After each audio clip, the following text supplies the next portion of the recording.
G'day, Jim Harnwell here from Fishing World magazine. All of us anglers know how great it is to go out and catch a feed of fresh fish, but do all of us know how to look after the fish to maximise their eating qualities and also to look after the fish welfare? What we're doing today is presenting a video on how to look after our fish. As fishermen, we obviously respect and care for fish. We want to make sure that we look after them properly, and by looking after them properly, it actually maximises their eating value, which, if you're after a feed of fresh fish, is a really important thing. Now, what we're going to do is we've got Fishing World's marine biology editor, Dr. Ben Diggles. Now, Ben's been with the magazine for 15, 17 years. He's trained in a lot of fish management techniques, and he specialises in fish health. Now, what he's going to do is actually show us how to kill the fish humanely and then look after the fish in the best way possible so that when you take it home and cook it, it's going to taste really, really good. So the technique Ben's going to show us is called jime. It's a Japanese technique that instantly kills the fish, so it doesn't suffer or feel anything. And then after that, we're going to use an ice slurry to make sure that the fish is perfect. So when you get it home, cook it up, put it on your plate, you're going to get the best possible meal. Okay, what have we got here? We've got a little bonito, little bonnie. And the first thing to do, there's a few ways to humanely kill fish. The first thing to do, I think, for safety is to get the lure out, so we don't the safety of the fishermen. And there's two main ways to kill fish humanely. The first way is to just knock them on the head with a donga. And that's very useful for large fish, dangerous fish to fishermen, like wahoo and mackerel. But for small fish like this bonnie, jime is another way. And what we're doing here is we're looking for the brain. The brain in these fish is in the midline. It's usually in line with this line there on the operculum, and we can go straight in through the top here. And what you'll see is the fish flares and then goes limp like that.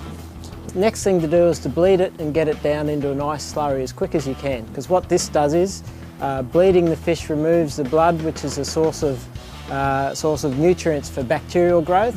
So you want to get that blood out as quick as you can. And secondly, you want to reduce the temperature of the fish down to around between 0 and 4 degrees. You want to do that as fast as possible.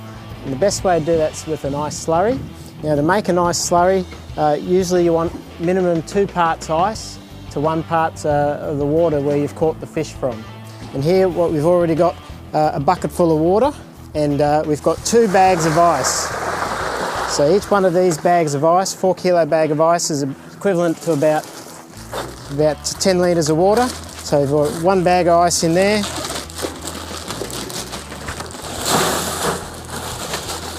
And what we do with the bleed the fish, best way to do it for these is cut through down the back there in the isthmus and let it bleed out in the ice, straight into the ice. Now, one of the obstacles I think that people have had in the past regarding use of jime is the fact that the brain of the fish, I mean, fish have got pretty small brains, and so if you don't know exactly where the brain is, and that varies for different species of fish, that's been an obstacle for people not knowing where the brain is. So what we've actually done in conjunction with the Australian Animal Welfare Strategy is go out and look at a whole range of popular fish species that Aussie wreck fishers catch, and we've gone and looked and x-rayed the fish and found out exactly where the brains are. And we've developed 3 pamphlets and a website where you can go now and you've got that information available, and this set will be available in the September 2012 edition of Fishing World magazine, so keep an eye out for it. Cost is not a barrier to be able to use this technique, because you can use things just like this Phillips head screwdriver. You might want to sharpen it, but it's got a good handle and it's a solid shaft there. You obviously need something sharp to pith the fish in the jime method, and that's a really good tool. If you haven't got a Phillips head, you can just use a flat blade, and as you see here, just sharpen the end. Again, very good tool, nice comfortable handle, and 0 cost. Most people have got those things lying around at home.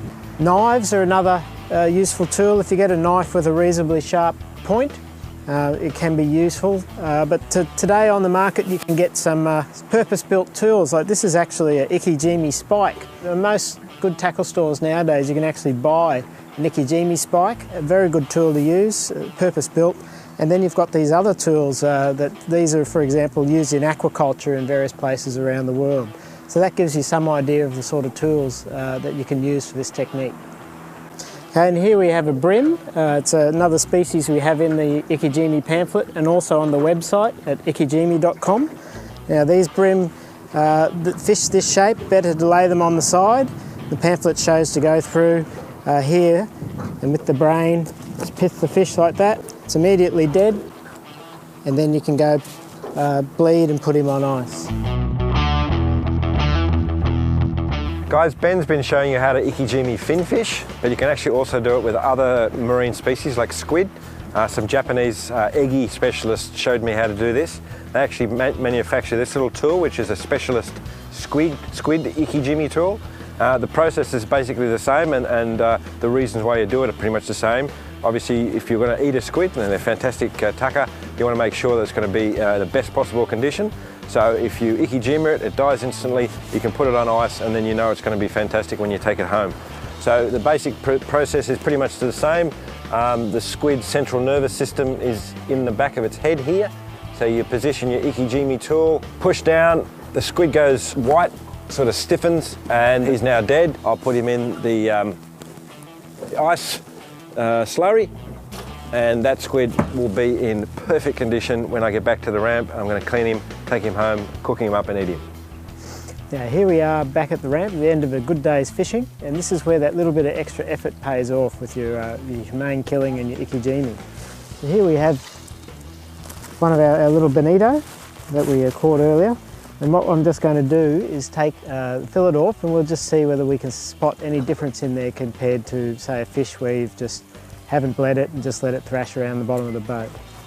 So we'll start, we'll cut up the top, down the side here, and what we're looking for is just, you've bled the fish, so we're not getting any blood coming out in the fillet, and the fillet's a nice colour.